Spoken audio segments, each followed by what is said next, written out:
নমস্কার বন্ধুরা, আমি Dipanjan. Welcome back to my channel Dipanjan mini clips. তো আজকে আমি পৌঁছে গেছিলাম হালি শহর গুরুদেবের আশ্রমে, কারণ আমার একটা মানসিক ছিল। তো সেটার জন্যই আমি আশ্রমে পৌঁছে গেলাম।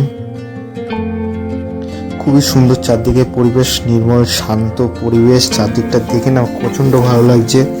সব রকমের গাছপালায় ভর্তি, এলাচ, দারচিনি, গোলমরিচ, লবঙ্গ, হরিতকি, এই সমস্ত গাছগুলো সামনাসামনি প্রথমবার দেখলাম, কিন্তু এই বাগানের সমস্ত কিছুই ছিল চারদিকে। আর ফুরফুরে গঙ্গার হাওয়া, উফ কি সুন্দর, দারুণ পরিবেশ। আমার সত্যি প্রচণ্ড ভালো লাগলো। আর এই জায়গাটায় দেখো, গোলমরিচ গাছটা কত সুন্দরভাবে হয়ে রয়েছে, খুবই সুন্দর। ফুল ফলে ভর্তি চারদিক। বহেরা,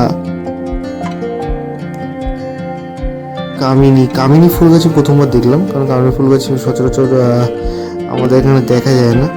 কামিনী ফুল গাছটা দেখলাম, প্রচণ্ড ভালো লাগলো। কাগজ ফুল গাছ আছে, তেজপাতা, মিলেমিশে সমস্ত পরিবেশটা এতটা সুন্দর, এতটা শান্ত, তার সাথে গঙ্গার ফুরফুরে হাওয়া এতটা সুন্দর লাগছে। তো আমি একটু উপরের মন্দিরটার উপরে চলে আসলাম। উপরের দিকে গঙ্গার হাওয়া যা জোর বইছিল, খুবই ভালো লাগছিল। রোদ্দুর গায়েও লাগছিল না। ফুল গাছ এবং বাগানে ভরা এই শান্ত পরিবেশ আমার খুবই পছন্দের।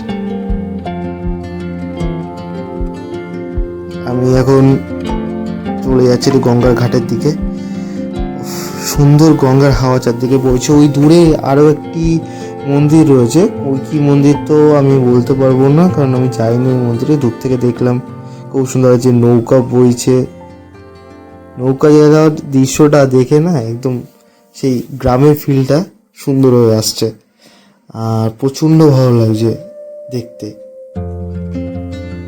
হালকা রোদ্দুর পড়ছে আর চারদিক এত সুন্দর মনোরম, আমার তো মন ভরে উঠল। দেখা হচ্ছে নতুন কোনো ভিডিও নিয়ে। ততদিনের জন্য বাই বাই, টাটা।